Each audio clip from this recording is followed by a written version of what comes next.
At 23:40 hours, the tanker Blue was holding 12 knots through the Sea of Azov, riding low in the water under the weight of diesel fuel bound for occupied Crimea. She was flying no flag anyone could verify and running with her transponder dark, one more hull in a fleet built to be untraceable.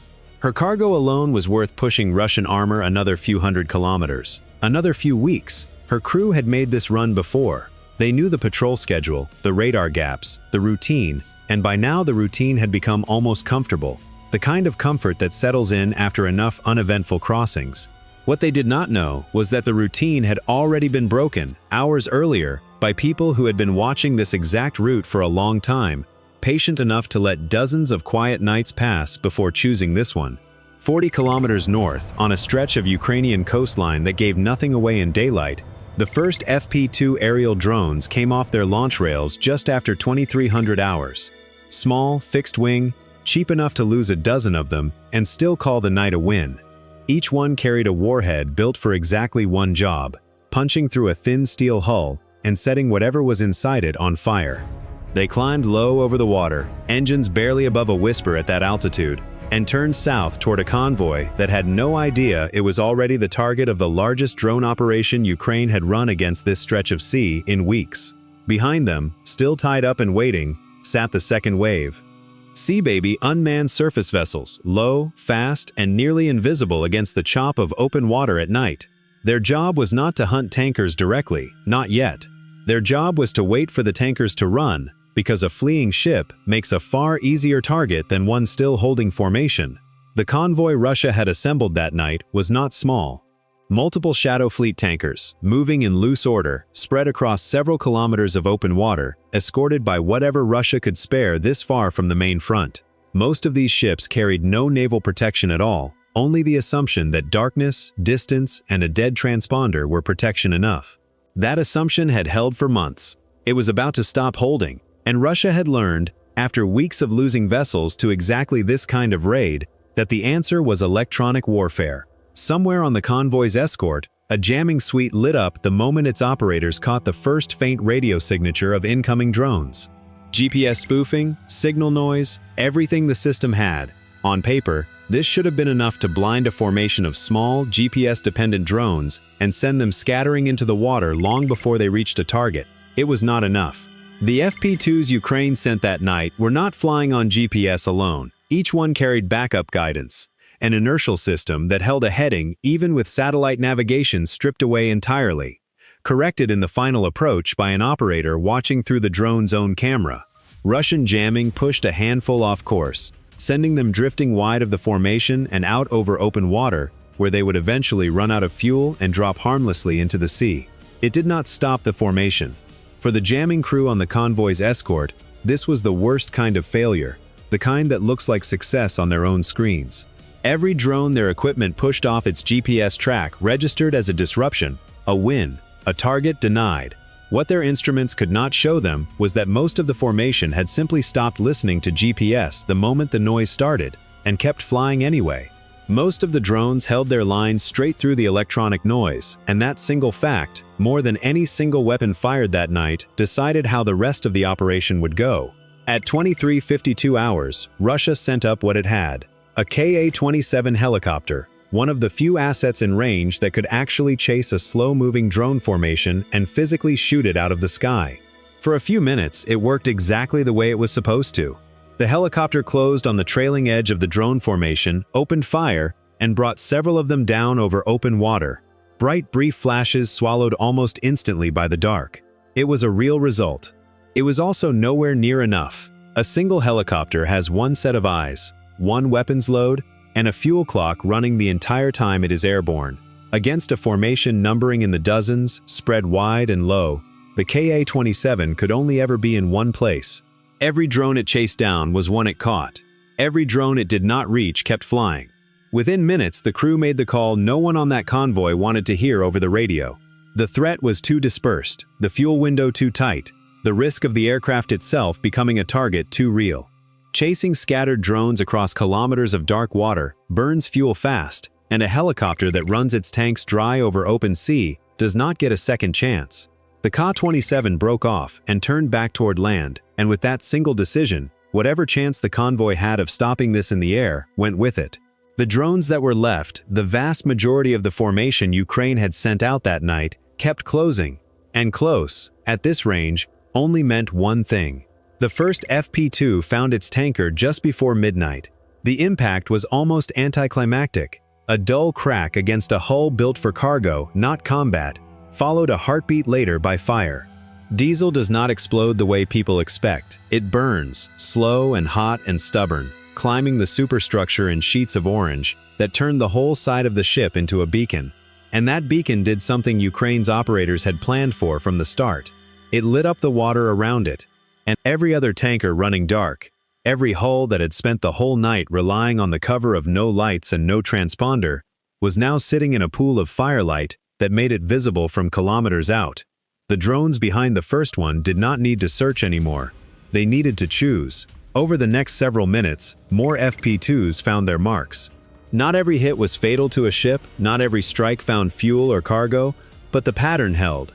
Tanker after tanker took a hit somewhere along its length, some catching fire immediately, others simply going dead in the water as their engine spaces filled with smoke, and their crews scrambled for the rails. The convoy that had left port as a coordinated formation was, within a quarter of an hour, a scattered line of burning and disabled ships with no coherent defense left in the air above them. That was when the second wave moved. As the aerial assault burned itself out, the Sea Baby drones that had been holding position finally came off their marks, and they came in low and fast across water-lit orange by the ships already on fire. Their targets were not the ones still burning at the center of the convoy. Their targets were the ones trying to run, because that is exactly what several tankers did. With the convoy broken and no escort left that could meaningfully protect them, individual masters made the only call that made sense from the bridge of a burning fleet. Get out, and get out toward the nearest safe water, which meant turning hard for the Kerch Strait and whatever protection lay on the other side of it. The tanker Blue was one of them. She had not been hit in the first wave.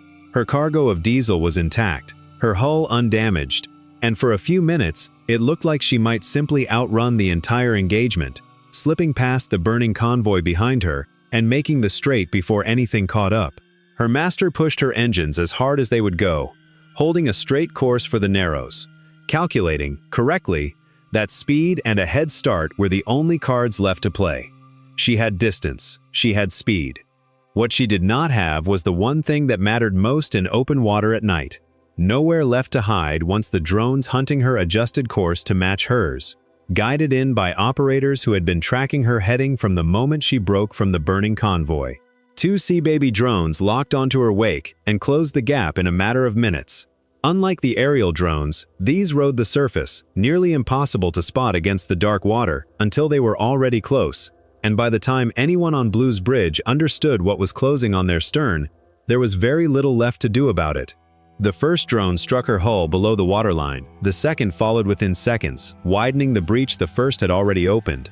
Blue did not sink outright. She did something almost worse for a ship that size. She stopped being a functioning vessel.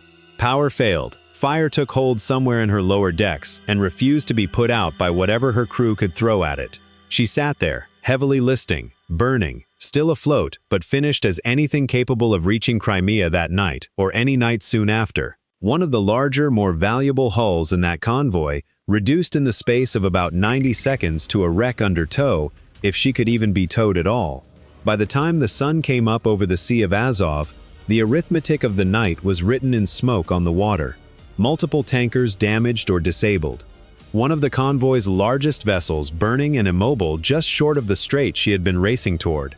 A Ka-27 that had done what it could and still left most of the formation untouched. And a shadow fleet operation that had, for one night, completely failed to deliver its cargo.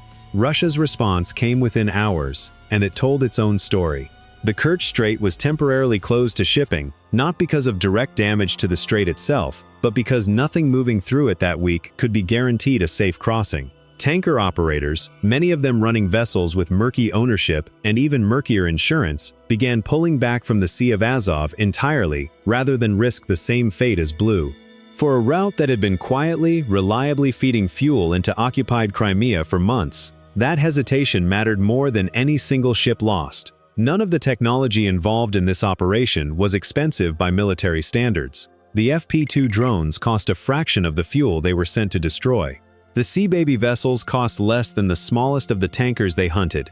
Russia, by contrast, had to commit jamming systems, a helicopter crew, and an entire logistics chain built around the assumption that this route was survivable.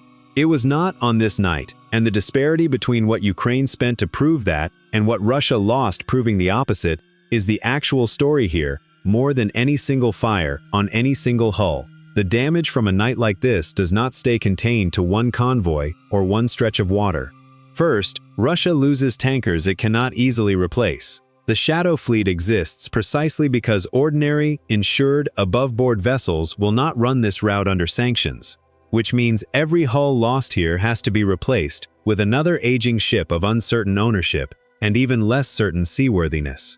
Second, this kind of operation forces Russia to spread its already limited air and naval assets even thinner. A helicopter held in reserve for the Sea of Azov is a helicopter not covering something else, and jamming equipment tied down escorting tankers is jamming equipment not protecting a target Ukraine considers more valuable. Third, and perhaps most damaging, operations like this attack the one thing Russia's maritime sanctions evasion has always depended on: the belief among tanker crews and shipping brokers that the risk is manageable. That belief is what keeps aging vessels and underpaid crews willing to make this run in the first place. Every burning hull on the Sea of Azov chips away at it a little further. For Crimea specifically, a disrupted fuel route is not an abstract inconvenience. Military operations on the peninsula depend on a steady flow of diesel arriving by sea to make up for what damaged rail and road links can no longer reliably carry. Slow that flow down, and everything downstream of it, vehicle readiness, resupply timelines, even how far Russian commanders are willing to push offensive operations launched from Crimean staging areas, slows down with it. A convoy does not need to be destroyed to be defeated. It only needs to become something no one is willing to send out again the same way. That is what happened on the Sea of Azov that night, and it is very likely to happen again, on some other stretch of dark water, to some other convoy that believes its routine is still a secret. What do you think? Can Russia actually protect this route, or is the Sea of Azov already lost to it? Let us know in the comments below.